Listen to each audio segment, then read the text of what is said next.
Praise God, praise God.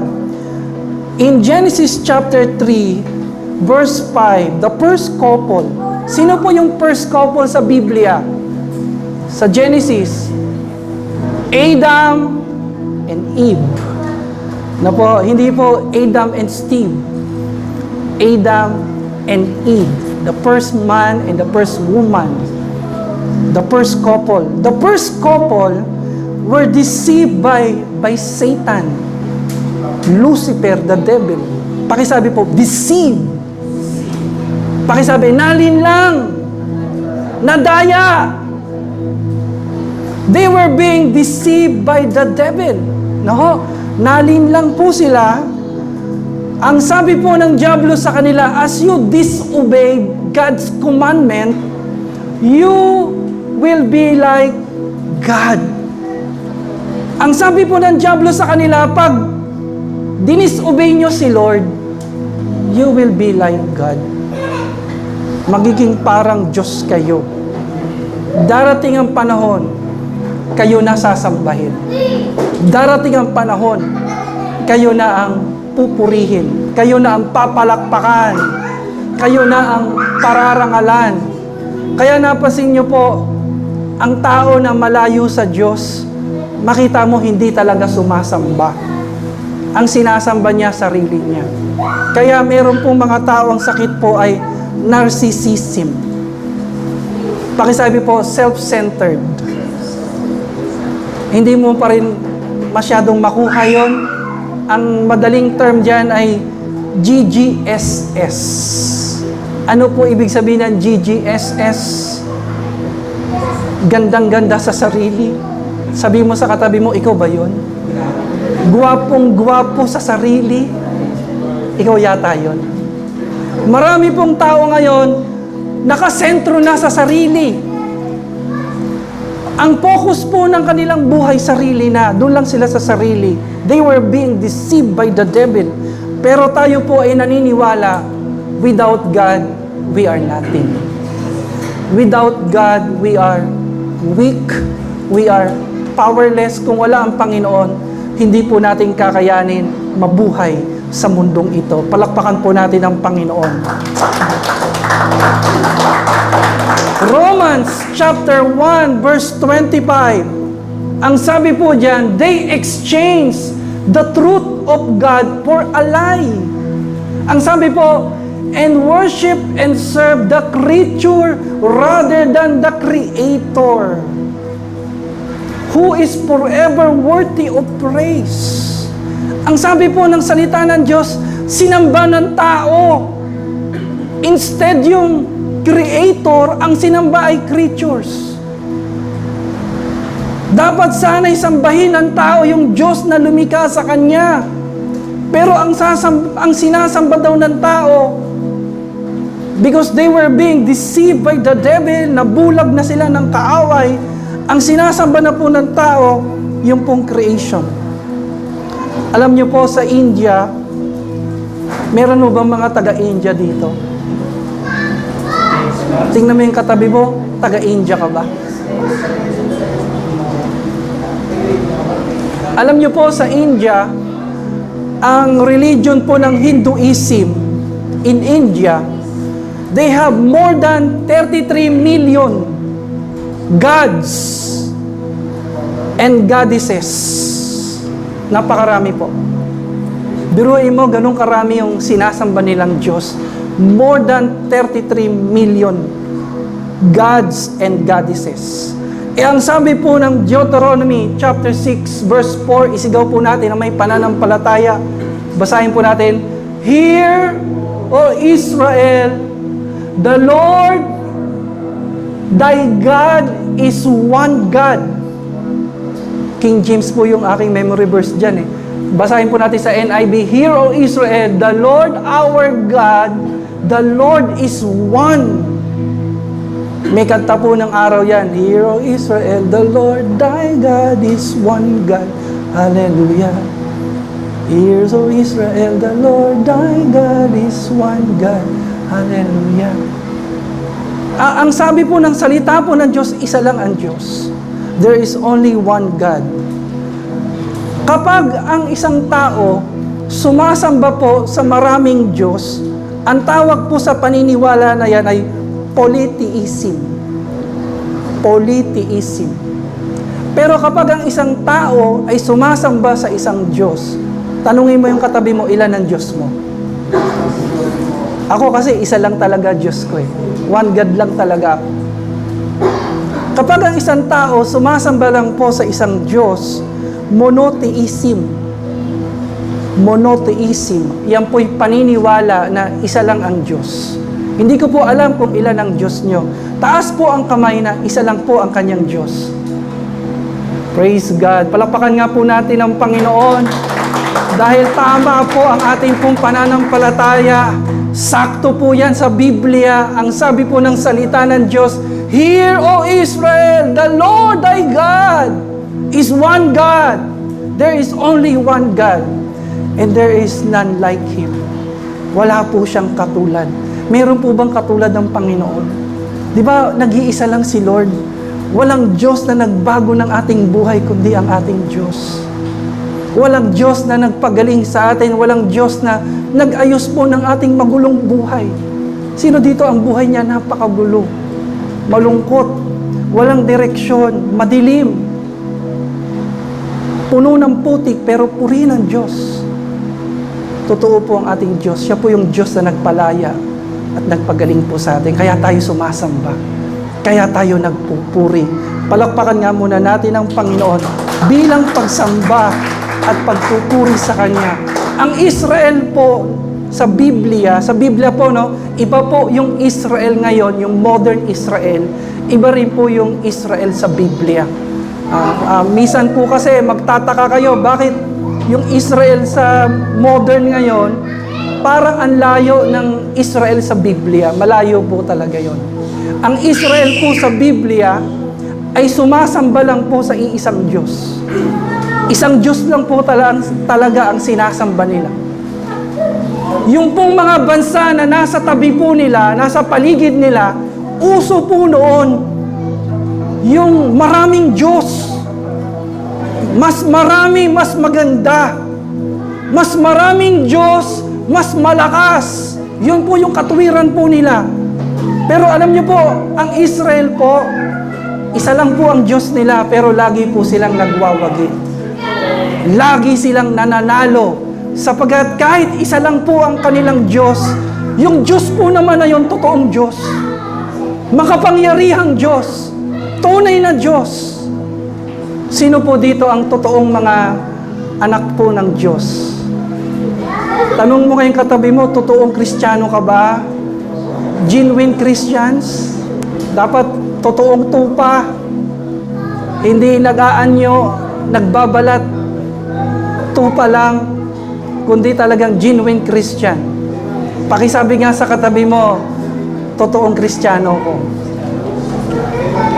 Ang totoong Kristiyano, ang genuine Christian, isa lang po ang Diyos sasambahin niya. Isa lang. Hindi ka pwedeng sumamba sa 2, 3, o 4 na Diyos. Isang Diyos lang ang sasambahin mo. Isang Diyos lang sapat na.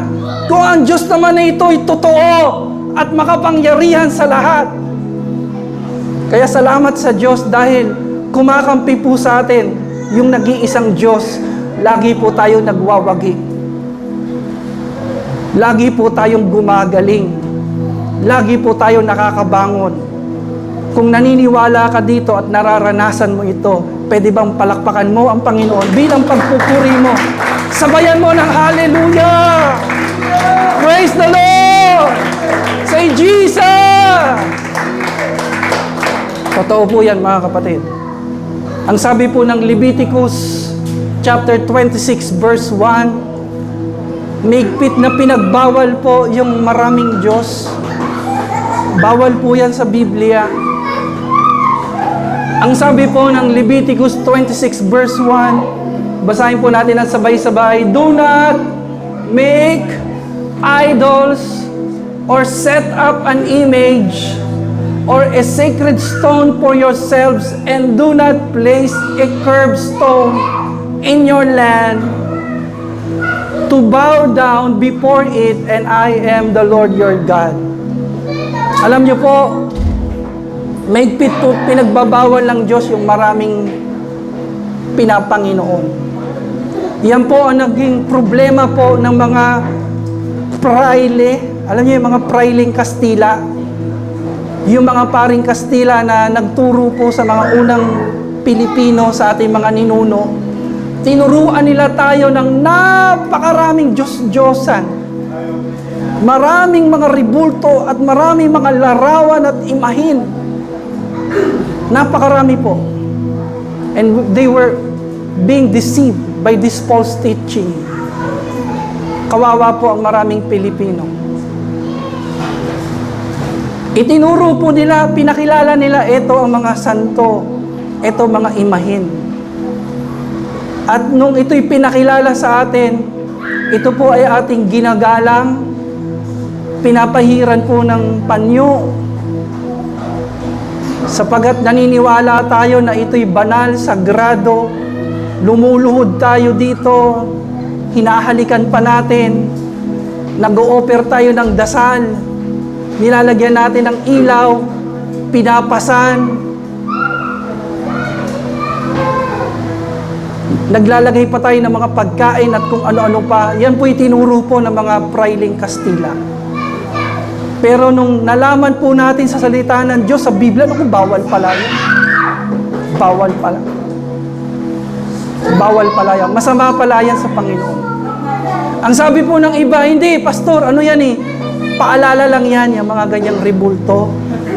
Yan ay paalala lang. Hindi yan sinasamba. Paalala lang.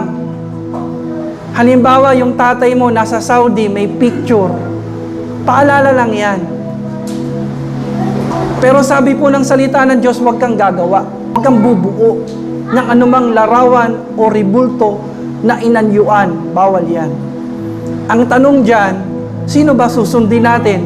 Ang salita ng Diyos o ang mga prailing Kastila?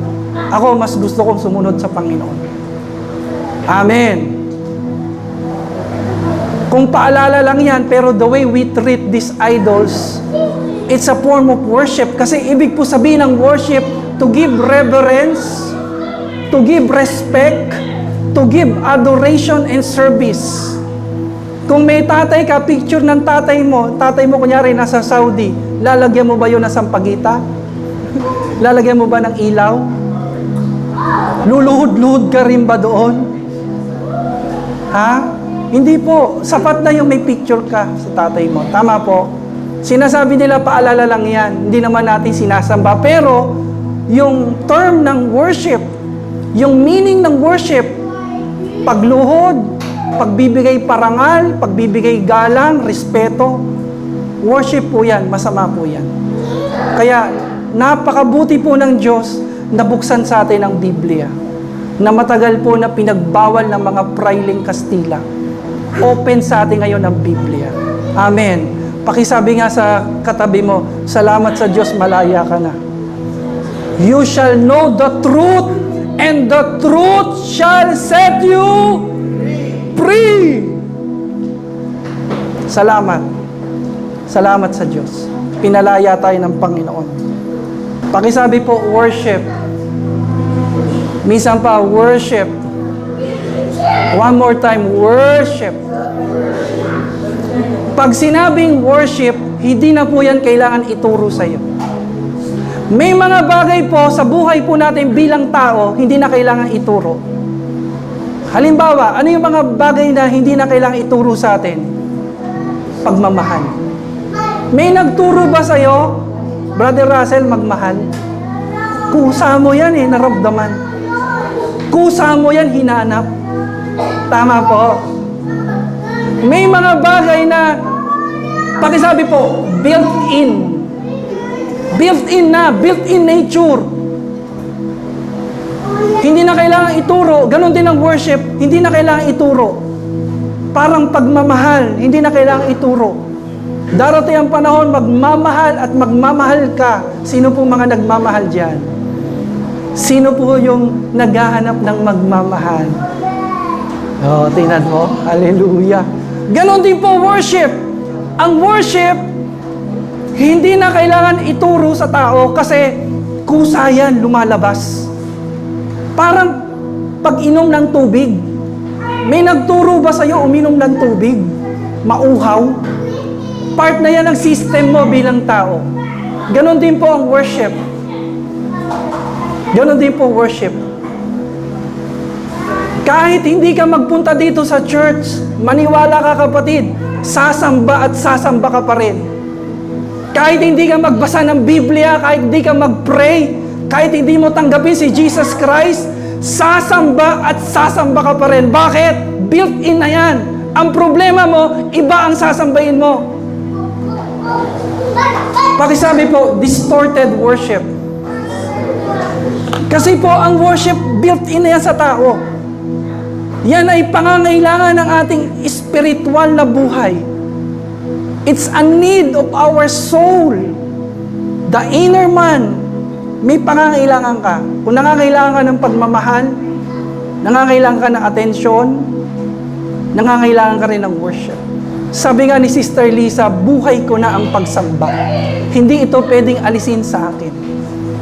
Ang pagsamba po sa atin, buhay na yan. May mga tao po, sasabihin nila, ay, di na muna ako mag-church. Hindi muna ako mag-worship. Ayoko mag-worship. Pakisabi sa katabi mo, huwag kang tamarin mag-worship. Kasi po, kahit hindi po tayo sumamba, sa ayaw at sa gusto natin, maniwala ka kapatid, sasamba at sasamba ka. Kahit hindi mo kasambahin si Jesus sasamba at sasamba ka. Meron kang person, meron kang bagay na pwedeng sambahin. Maghahanap ka, parang pagkauhaw. Maghahanap ka ng magpupuno ng kauhawan mo. Ano yung kantang uhaw? Si Brother Rani, ako'y uhaw. Uhaw. Kantayin mo. Uhaw. Diba? Ang worship parang pagkauhaw yan. Hahanap at hahanap ka. Tingnan nyo po, maraming tao sumasamba sa artista. Tingnan nyo po, maraming tao sumasamba sa mga atleta. Sumasamba sa mga MMA fighter. Sumasamba sa mga social media influencer. Di ba? Sinasamba sarili. Wala nang ginawa kundi picture ng sarili. Grabe. Gandang-ganda sa sarili. Gwapong-gwapo sa sarili. Hallelujah.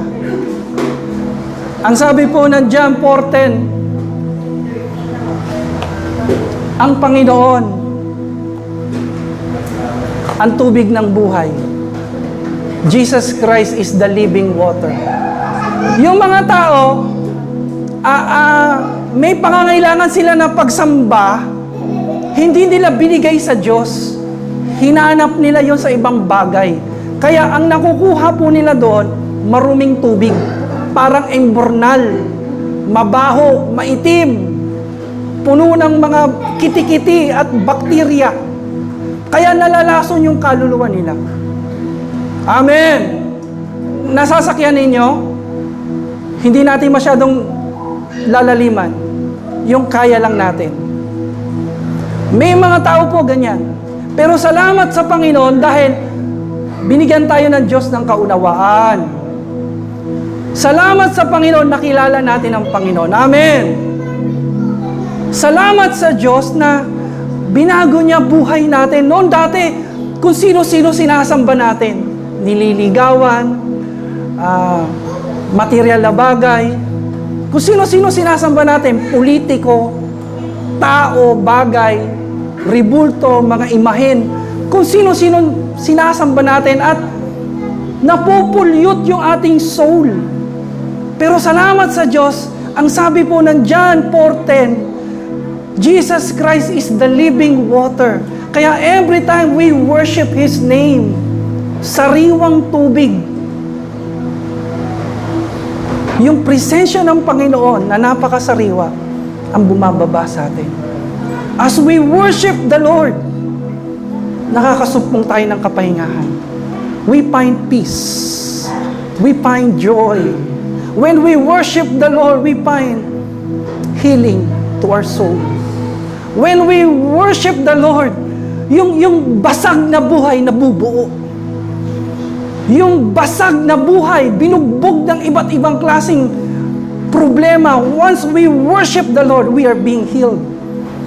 We are being restored. Yung isang tao na may pinagdadaanan, masama ang loob, mabigat ang pakiramdam. Pag sumamba po yan sa totoong Diyos, the living water, bumabalot sa kanya, bumababa sa kanya. At nagkakaroon po siya ng kapayapaan, kagalingan. Pwede po ba natin palakpakan ng Panginoon? Purihin ang Panginoon, pasalamatan ng Panginoon, dakilain ng Panginoon. Hallelujah. Hallelujah.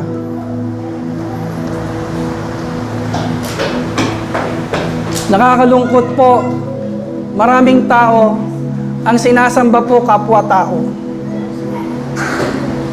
Sumasamba sa kapwa-tao. Sabi kanina sa Romans 1:25, hindi na Diyos ang sasambahin nila, kundi yung nilikha ng Diyos, the creation, the creature.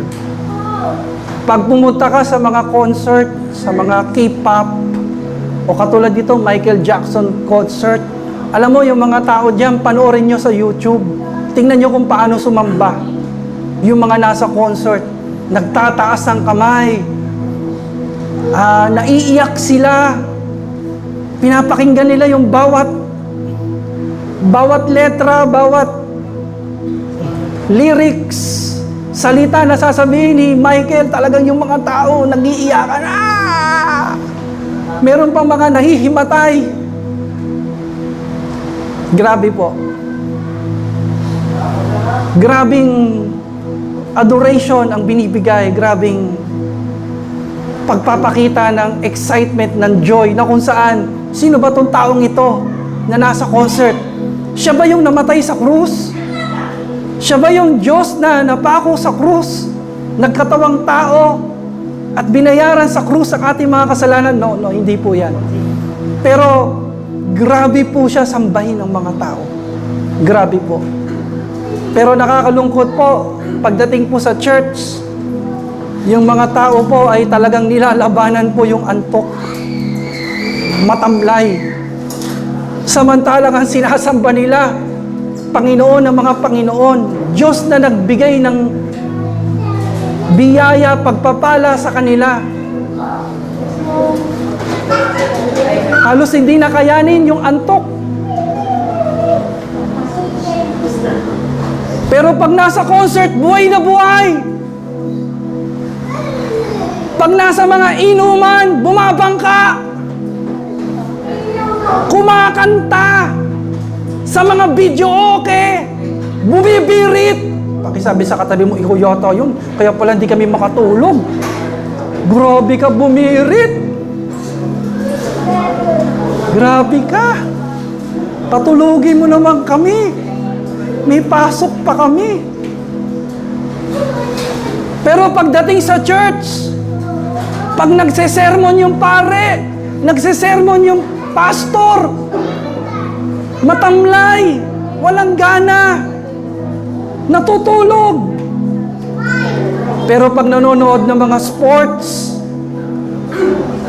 ng NBA, Jamorant, buhay na buhay.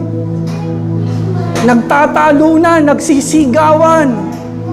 Sino ba yung mga artistang yan? Sino ba yung mga NBA player na yan? Yan ba nagbigay ng buhay sa'yo?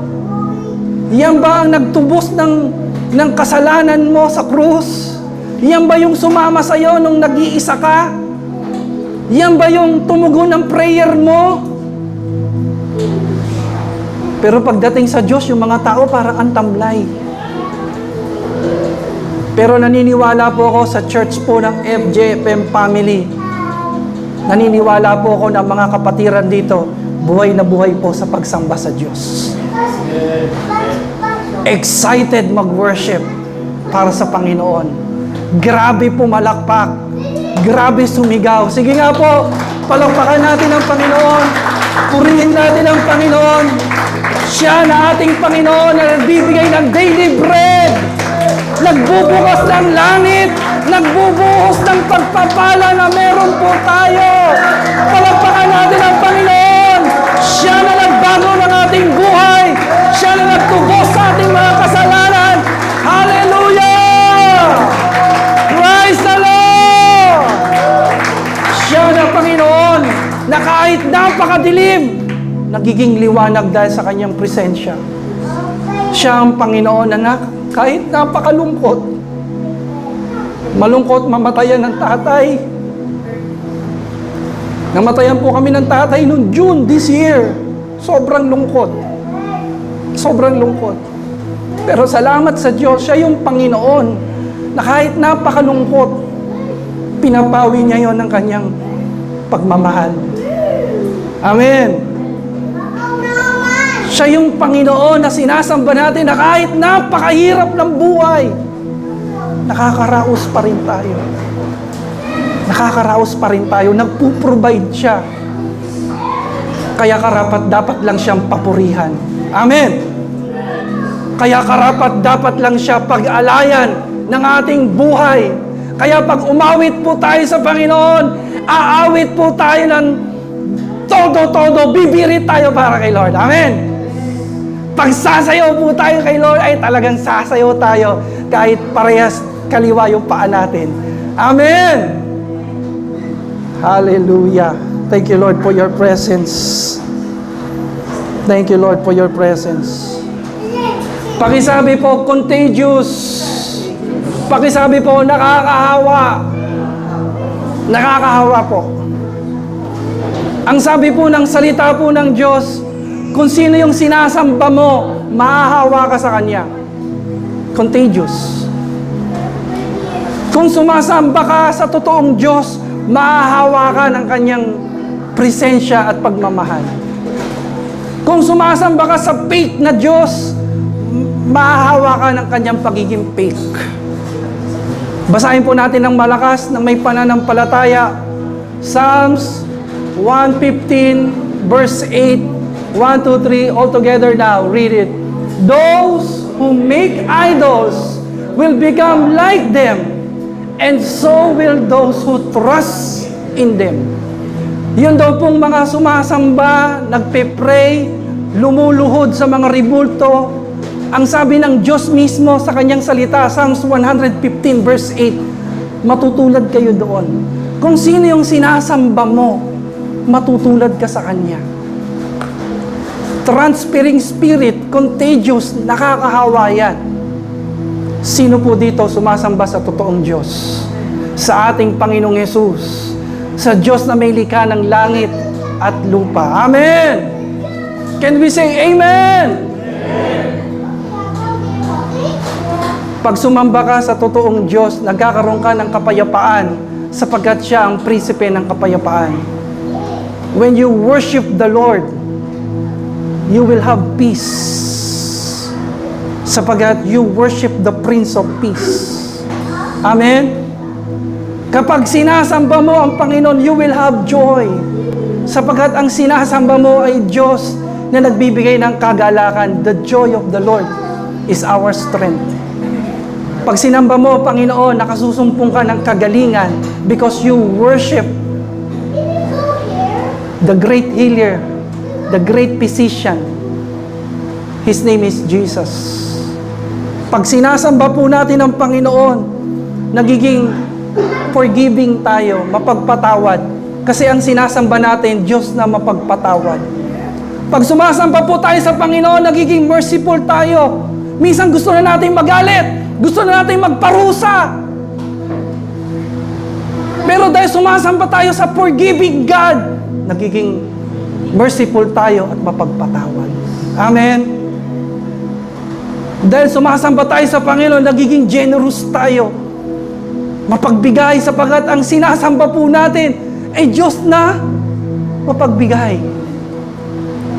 Pakisabi nga sa kaliwat kanan, hindi tayo nagkamali ng Diyos na sasambahin sapagat He is the real God. He is the only God and His name is Jesus Christ, the Lord of all lords, the King of all kings. Kaya naman po pala may mga tao mukhang pera. Kasi po, pera na po ang sinasamba nila. Tignan mo yung katabi mo, mukha bang si Apolinario? Mukha ba si Quezon? Si Ninoy? Hindi po. Ang kahawig niya ay pagpapala. Sapagat ang sinasamba niya, Diyos na nagpapala. Amen! May mga tao po, tignan niyo po, nagiging bayulente.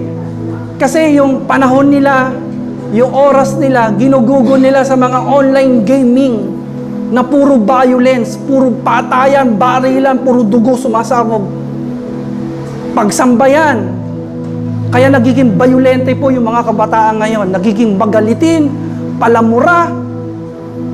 Dahil contagious po yan. Contagious. Kita nyo po yung mga kabataan ngayon, hindi naman Koreano pero mukhang Koreano. Ang puputi ng mukha. Mukhang K-pop. Kasi po, kapag si K-pop po ay napapanood nila, talagang doon sila sumasamba. Doon sila nagpupuri. Kaya nagmumukhang Korean. Pero hindi naman masama kumain ng Korean food. Masarap din naman yan. Hallelujah. Purihin ng Diyos. Purihin ng Panginoon. Pakisabi po, your worship is a weapon. One more time, your worship is a powerful weapon. Kapatid, tignan mo ako saglit. Meron kang makapangyarihang sandata, huwag mong bibitawan. Huwag mo yung bibitawan. Seryoso to, huwag mong bibitawan yan. May sandata ka na dudurog kay Satanas. May sandata ka na napaka-powerful na kapag hinahawakan mo yan, umaatras ang diablo. Ano po ito? Your worship. Your worship is a powerful weapon. Wag mo yan idadrop. Wag mo yan bibitawan. Sino pong naniniwala dito na kapag sinasamba niya ang Panginoon, nadudurog ang mga gawa ng kaaway? Hallelujah! Sino pong naniniwala dito na every time you worship the Lord, lahat ng gawa ng diablo hindi po nangyayari.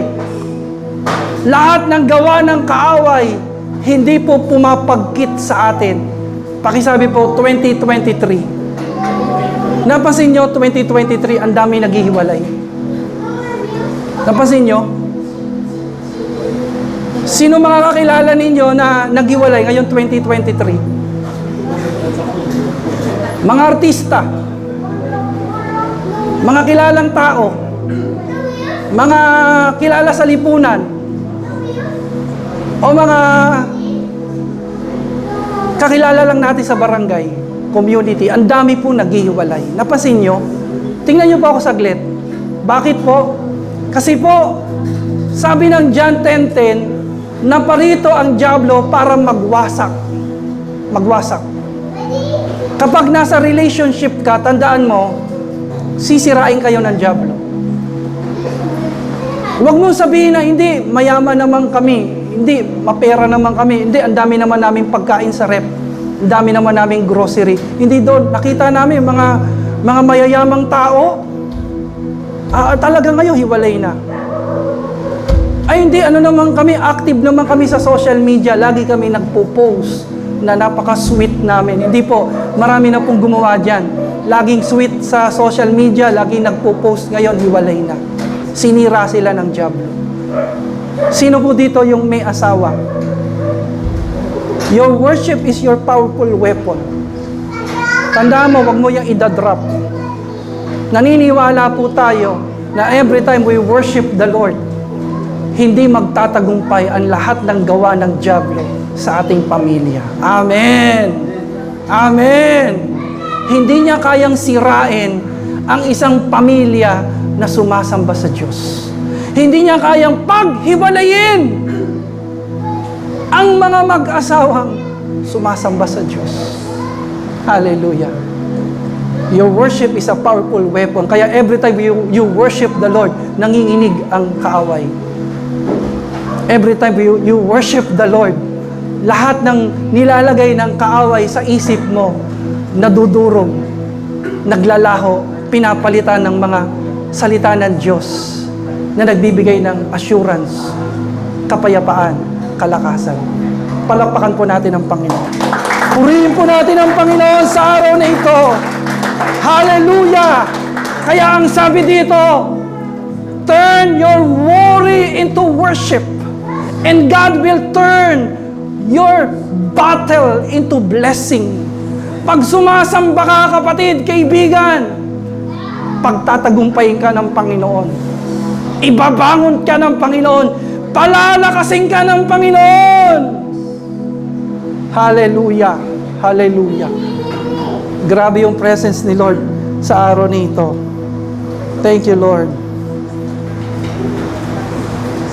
Tingnan niyo po ako saglit as we end. Gusto ko itanim ng dahan-dahan ito sa inyo, sa inyong puso, sa inyong isip. Hindi po naiintindihan ng mga tao kung bakit tayo sumasamba. Huwag ka na mag-expect na tanggapin ng mga tao yung worship mo. Hindi po nila maiintindihan yan. Hindi ho nila naiintindihan kung bakit tayo nagtataas ng kamay. Hindi ho nila naiintindihan kung bakit sumisigaw tayo ng pagpupuri sa Panginoon.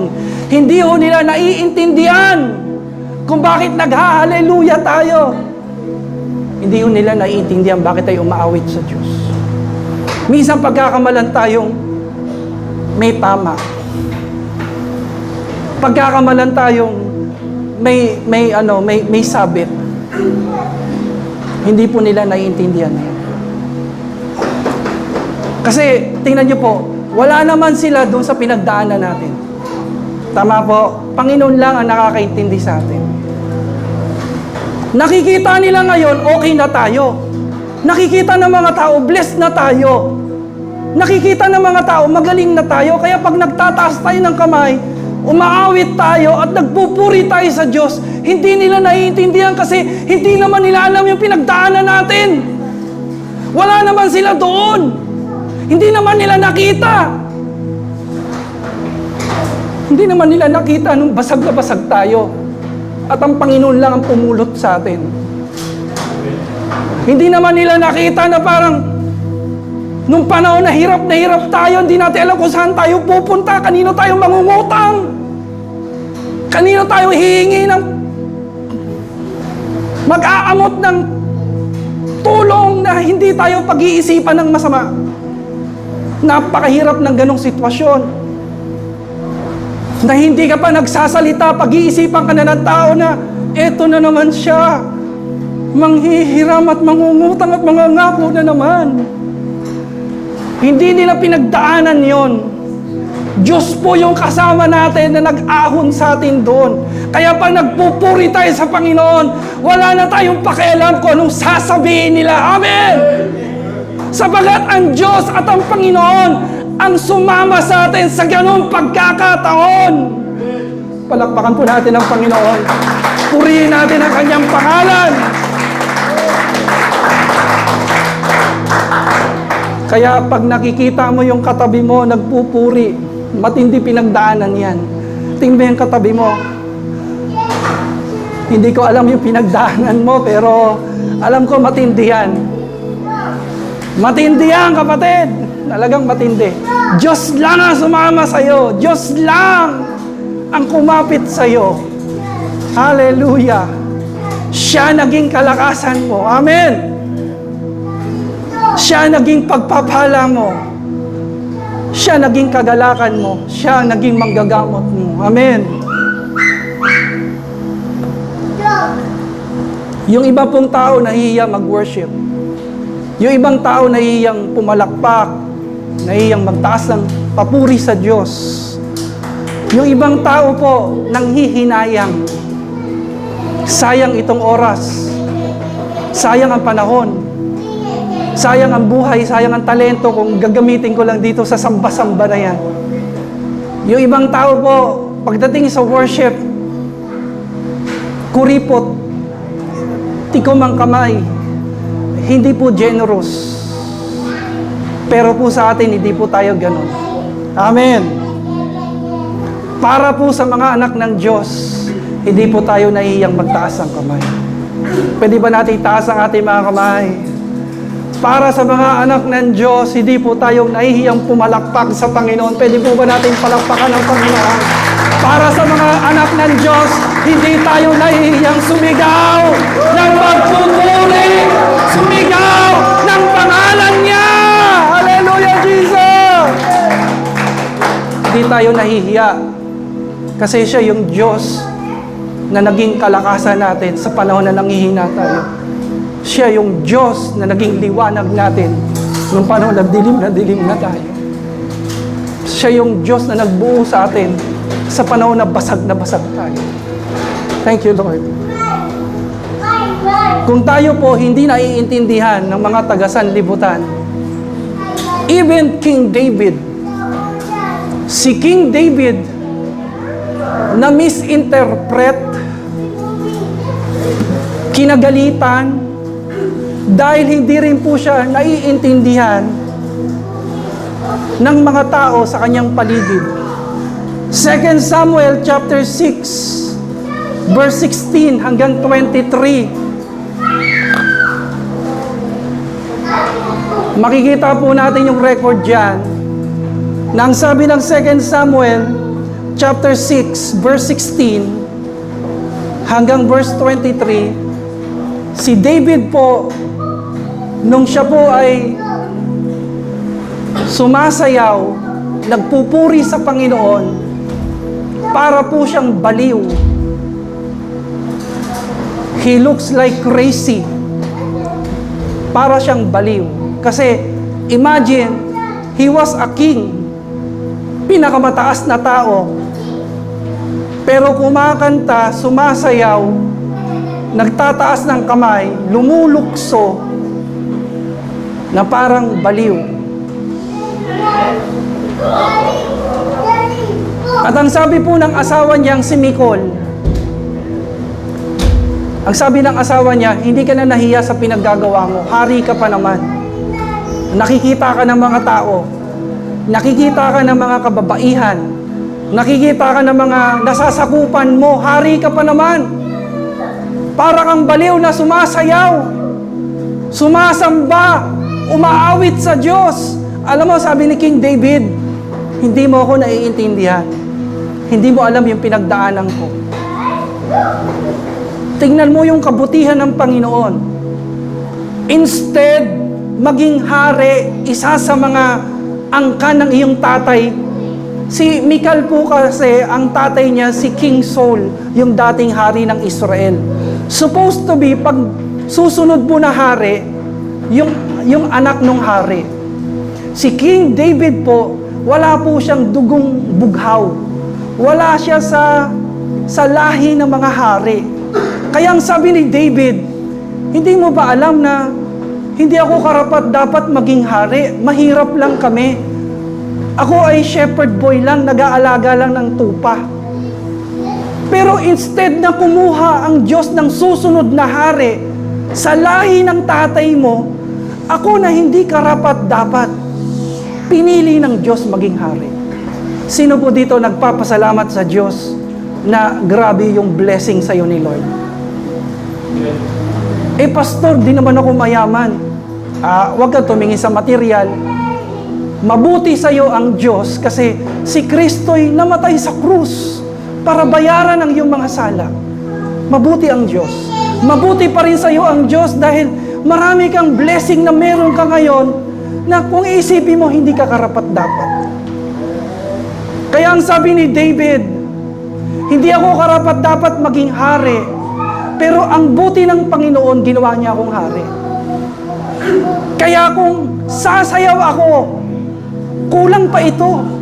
Sabi ni David, kung sasamba ako sa Diyos, itong ginagawa ko na sinasabi mo para akong baliw, sa mata ng Panginoon, hindi ako mukhang baliw. Amen? Sa mata ng Diyos, nakalulugod itong aking pag-awit at pagpupuri sa Kanya. Ang sabi ni David, ito na po, magpipray na po ako. Itong ginagawa ko, kulang pa ito. Kulang pa ito sa tindi ng pagpapala ng Panginoon na binigay niya sa akin. Amen.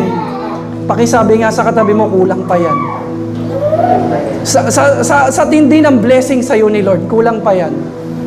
Kulang pa yan. Dagdagan mo pa, kapatid. Dagdagan mo pa. Sabi ni David, itong ginagawa kong paglilingkod, pagsamba sa Diyos, sa laki ng pagpapala, sa laki ng kabutihan ng Diyos sa akin, kulang pa ito. Gagawa pa ako ng mas masahol pa dito. Mas matindi pa dito.